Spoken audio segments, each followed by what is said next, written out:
All right, this is the Fantasy Sports Boss with further reaction to the Kadarius Toney trade to the Kansas City Chiefs. I already gave you the Toney impact on the Chiefs side of it. The other side of this trade is that it is Wan'Dale Robinson's season. And remember, guys, about 3-4 weeks ago, I told you, even though he was out injured, go out and get Wan'Dale Robinson. Just like I said, trade for Allen Lazard when I told you to do that. Just like I told you to buy low on Juju Smith-Schuster, to pick up Taysom Hill. You always want to project forward in fantasy football. I don't like playing with people in fantasy leagues that's all about, oh, look what this guy's stats are this season. But no, it's all about projecting forward. Toney doesn't have any stats, but with Kansas City, he's certainly going to put up some stats this season. So you always want to be able to predict what's going to happen going forward.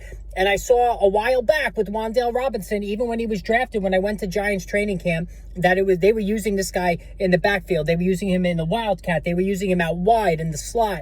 They used a second-round pick on a guy who I had as a fourth-round talent. So that tells you that Brian Daboll had big plans for him.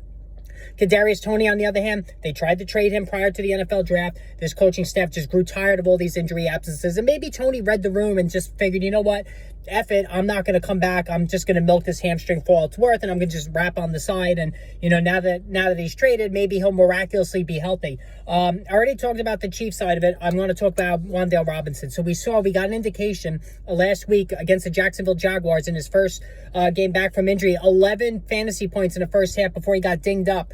And really, injury is the only thing that I think is going to hold back Robinson. He can be a bona fide top-end wide receiver 3, low-end wide receiver 2, at the very least the rest of the way. And it would not shock me at all if he graduates to wide receiver 2, top wide receiver 2 standing in PPR leagues. Because again, with Toney out of the way, there's very little competition now for Wan'Dale Robinson just to really dominate touches. Now, it's a very run-heavy Giants offense. Daniel Jones is also running it a lot as well. It's sort of like Buffalo Bills light with Josh Allen light when it comes to Daniel Jones. But, again, Kadarius Toney is going to be used all over the field, and I think this is really going to be big for him. Also, Brandon Cooks is still out there. So, obviously, he's not going to the Kansas City Chiefs.